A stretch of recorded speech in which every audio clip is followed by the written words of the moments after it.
everything again, and I'm about 8 months post-op, almost just about 8 months, and I can pretty much eat everything, but something happens when you go back a few steps where you start to learn, hey, I really can't take in that much, or eating breads is not about being able to eat it at that moment or take your time in eating bread.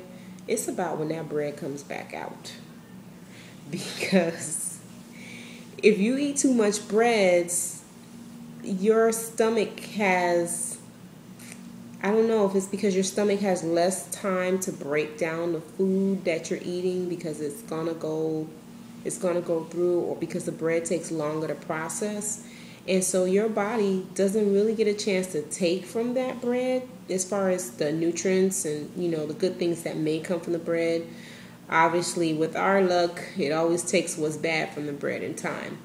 But with it coming out, it can be very painful if you have had too many breads, period. Or it can slow down your bowel movement path that you need to have, or how frequently that you are having a bowel movement. So I want to say that I kind of go into these phases of weight loss where, like, after my monthly is the only time I'll really see a significant amount of weight loss. I kind of like do this like through the month kind of go, and then that period kind of plateau and maybe go up a pound, and then after the period, I know because the water is coming down, but it's still more than water. Then it goes shoom, and then I go back down again where it's going really slow. And because I can remember last month that I was saying that I was 185, and then when my period came on, it was like it was like 184, 85, but when my period came on, it was like 185, 186 steady. And now that's when it started to do the fluctuating again throughout the month, more or less, not seeing 185, hallelujah, but seeing more of the 184 consistently. And now that my period has gone, I want to say it's been gone for about a week now. Now this is where I see the plummet, where I'm seeing the 181. And hopefully then next month it'll be the next phase where it may be I stay kind of steady at maybe 182, because that's what I'm thinking, that it's going to stay steady at the 182, and then it's going to go back maybe to 183 when it's time that monthly again, and it's going to plummet, and I'm going to see my 170s next month. I have a gut feeling. So I'm going to come back to this video and say, ha, Carolyn, I told you so. So, and that's just the path that I'm seeing. I'm seeing that's how my weight loss goes. It's a little yo, but it's not yo up. Yeah. So I don't know if anybody else, if that's their weight loss. Because some people I see that they record every week. And they're like, okay, I'm down a pound this week. I'm like, it can't all be accurate, because I go up and down. My scale is pretty thorough, because I'll see it by the ounce. If I went up on 185.8, then I know, I'm tipping on that 186.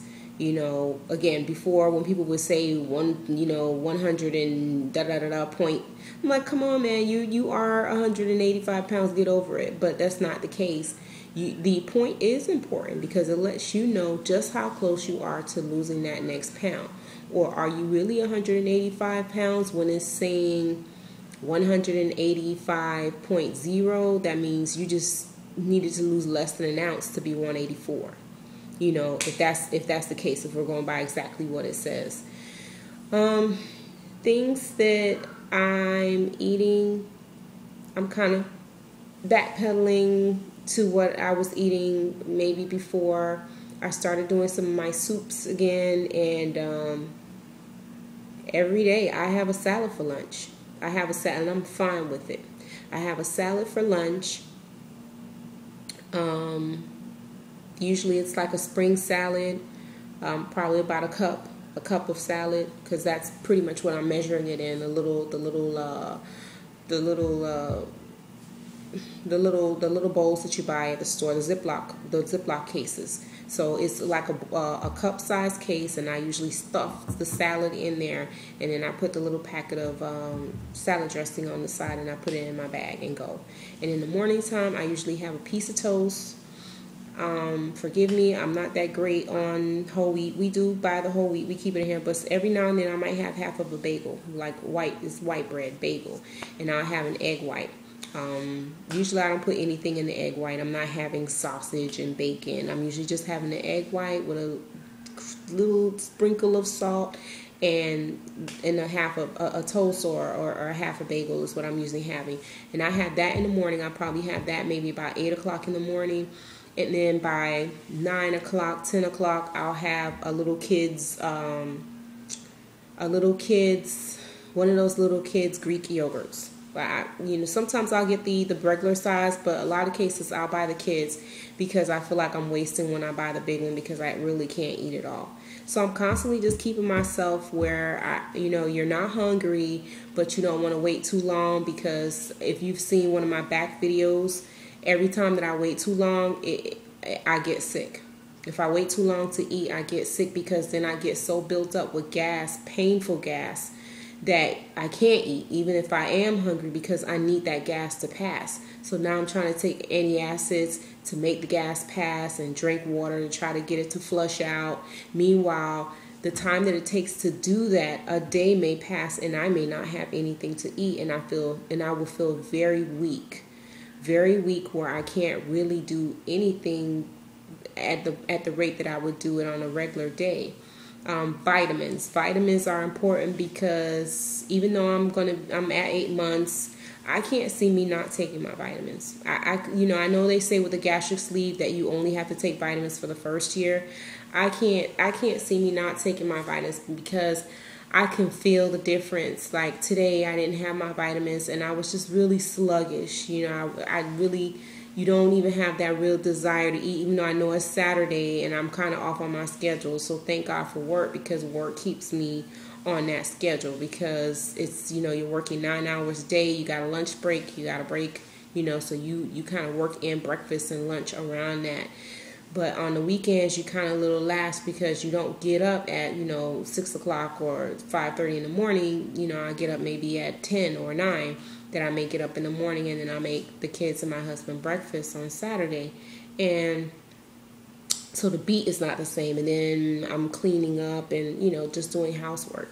So that was me for now. And I just kind of want to just come in and I wanted to say catching a cold. Catching a cold is something you definitely want to avoid as being as having surgery. Because it's been 2 weeks and I have seen a doctor about it, and I work in an insurance company and we have nurses there.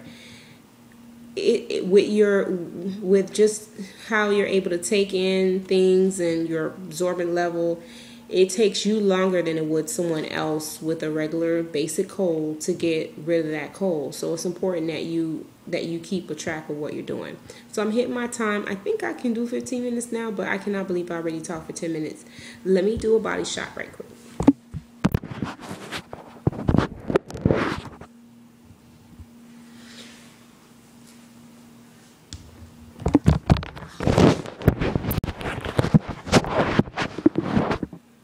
Okay, so before the camera falls, this is me.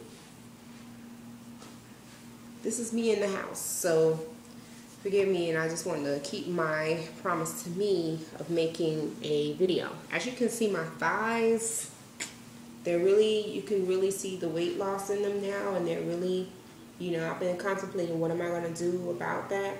So I'll get blessed with a little cheddar, and I'll be able to see about getting something done. I've been thinking about, there's this other surgery where you can actually have your skin tightened. So as you can see, my arms are starting to, sag a little more. It's starting to be more visual.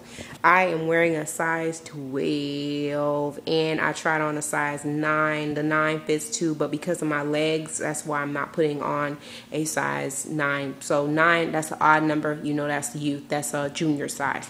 And that's pretty much what I've been wearing. Like, junior works for me because I'm only 5'4", so Junior kind of works for me.